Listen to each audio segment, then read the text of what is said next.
मंच से चमत्कार करके खुद को अंतर्यामी बताने वाले, चुनौती मिलने पर 9-2-11 होने वाले, हिंदू राष्ट्र का नारा देने वाले, मुसलमानों पर शब्द बाण चलाने वाले बाबा बागेश्वर धाम के महाराज धीरेंद्र कृष्ण शास्त्री को लेकर एक बड़ा खुलासा हुआ है। हिंदू राष्ट्र की चादर में जिस राज को धीरेंद्र कृष्ण शास्त्री छुपा रहे थे, अब उस राज से पर्दा उठ गया है। दैनिक भास्कर ने बाबा की माया के भेद को जान लिया है। धीरेंद्र शास्त्री मंच से घोषणा करते हैं कि वो किसी से 1 रुपया भी दक्षिणा नहीं लेते हैं। इसके बावजूद ये ऐलान करते हुए करोड़ों रुपए की लागत वाला कैंसर अस्पताल कैसे बनाएंगे, संस्कृत महाविद्यालय बनवाएंगे, 121 गरीब कन्याओं का निशुल्क विवाह करवाएंगे, लोगों के लिए भंडारा भी करवाएंगे। बड़ा सवाल ये खड़ा होता है कि बिना पैसे के ये कैसे संभव है। बागेश्वर महाराज के पास कौन सा अर्थतंत्र है जिससे ये सारे काम बिना दक्षिणा के हो रहे हैं। दैनिक भास्कर ने योगेश पांडे और संतोष सिंह की रिपोर्ट में बाबा के इस अर्थशास्त्र का खुलासा किया है। बोलता हिंदुस्तान पर मैं हूं आपके साथ मिर्जा शाकिर अली बेग। दैनिक भास्कर की रिपोर्ट के मुताबिक हाईवे से 5 किलोमीटर भीतर बागेश्वर धाम जाने वाले रास्ते पर जैसे जैसे आप आगे बढ़ेंगे, 2-2 कमरों के मकानों में यहां होम स्टे के बोर्ड लगे मिलेंगे। खेतों में 200 वर्ग फीट जमीन पर लगे टेंट धर्मशाला का आकार ले चुके हैं। मंदिर के आधा किलोमीटर पहले से ही प्रसाद, फूल मालाएं और खाने पीने के सामान की दुकानें लगी हैं। खेतों में टेंट लगाकर 10 बाई 20 की दुकानों का किराया 60,000 से 1 लाख रुपए महीने तक है।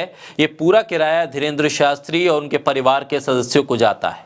वजह यह है कि यहाँ ज्यादातर जमीन भी उनके परिवार की ही है। दैनिक भास्कर की रिपोर्ट के मुताबिक बागेश्वर मंदिर जाने वाले रास्ते की एंट्री करते ही एक काउंटर लगा है जहां 5100 रुपए में श्री यंत्र मिलता है। दावा किया जाता है कि इस यंत्र से गरीबी नहीं आती है।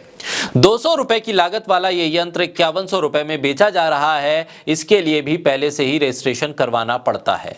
आसपास ढेर सारी दान पेटियां रखी हुई हैं जहां लोग नकद दान पेटी में डालते हैं। दान के लिए नकदी ना हो तो ऑनलाइन पेमेंट के लिए भी स्कैन कोड भी लगे हैं। HDFC बैंक का अकाउंट नंबर और IFSC कोड भी लिखा हुआ है। यहाँ कई भक्तगण अपने मोबाइल से इन बैंक खातों में राशि ट्रांसफर करते हुए भी नजर आ जाएंगे। मंदिर समिति का कोई सेवादार नहीं बता पाया कि कितनी राशि खाते में जमा हो रही है।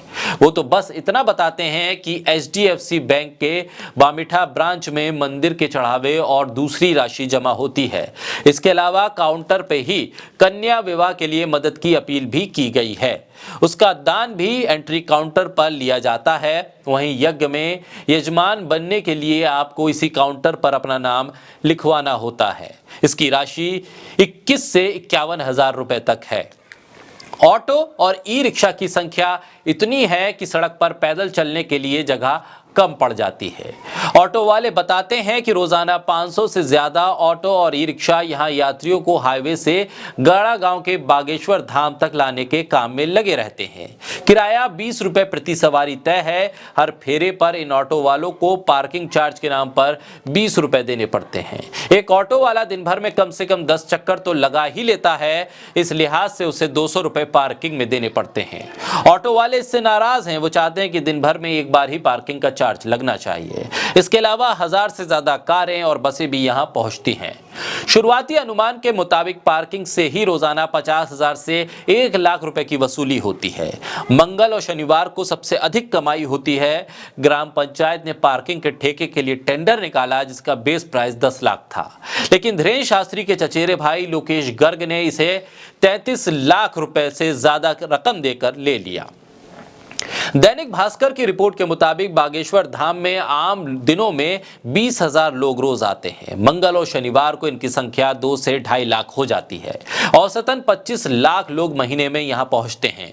अर्जी का एक नारियल 30 रुपए में मिलता है। हनुमान जी को चढ़ाने वाले पेड़े की कीमत 400 रुपए किलो तक है। अनुमान के मुताबिक 7 करोड़ के तो सिर्फ महीने भर में नारियल ही चढ़ जाते हैं। नारियल यहां आने वाला कमोबेश हर व्यक्ति लेता है क्योंकि अर्जी अलग अलग रंग के कपड़ों में लिपटे नारियल से ही लगती है। इसके अलावा लोग अपनी अपनी श्रद्धा से पेड़े और फूल मालाएं भी लेते हैं। बागेश्वर धाम पहुंचने के रास्ते में 100 से ज्यादा दुकानें हैं। दुकानों के नाम पर खेत के किनारे सिर्फ टेंट लगे हैं। इन्हीं टेंट में दुकानदारों ने अपने अपने रैक बना लिए हैं। मंदिर के करीब वाली दुकानों का किराया 1 लाख रुपए महीना है। जैसे जैसे दूरी बढ़ती है किराया 80,000 से घटता हुआ 50,000 रुपए महीना तक हो जाता है। बताया जाता है कि ज्यादातर जमीन यहाँ धीरेन्द्र और उनके परिवार के सदस्यों की है।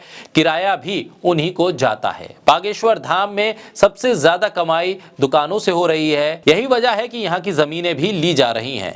यहाँ बागेश्वर धाम के पास घोष परिवार की भी जमीन है। इसमें 1.5 एकड़ जमीन 30 लाख रुपए में पिछले दिनों धीरेन्द्र शास्त्री को बेची थी। इसकी बाजार भाव में कीमत 1.25 करोड़ रुपए थी। ये वही जमीन है जिस पर कब्जे का आरोप लगाकर घोष परिवार नवंबर महीने में 5 दिनों तक छतरपुर कलेक्ट्रेट में धरने पर बैठा था। लेकिन अब घोष परिवार का कहना है कि समझौता हो गया है, अब कोई बाबा के साथ विवाद नहीं है।